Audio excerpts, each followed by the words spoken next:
আসসালামু আলাইকুম রহমতুল্লাহ। আর নাম মৌলানা মোহাম্মদ দিদারুল ইসলাম। আয় আগ্রাবাদ হাজিফারা গৌসি আইলেন থাকি। আর বাতিজা মোহাম্মদ সাইদি, বয়স 7 বছর। গত বৃহস্পতিবার ভোরবেলা বাসাতুন বাইরে ফত বুলগরি বাচ্চাও হারাইগি। আর বাতিজাও হাজিফারা আলহারা ইসলামী একাডেমি হাফজা হানান নিজি ফত্যু।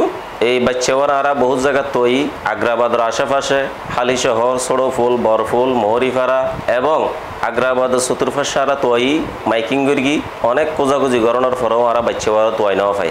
আরা অনন্য ফাইরে গতা হালিয়া ডবল মুরিক টানা তাইয়ের একখান জিডি গুজি হন হৃদয়বান ব্যক্তি আর এই ছোট বাচ্চাওয়ারও যদি ফাইতা গন্ধ হয় দয়া করি আর নাম্বারত যোগাযোগ করিবেন, অথবা চট্টগ্রাম আর সাতগাইয়া টিভি C+ টিভির লয় যোগাযোগ করলি আর বাতিজা ওরা যদি ফিরে পাই আর ওনার কাছে কৃতজ্ঞ থাকম।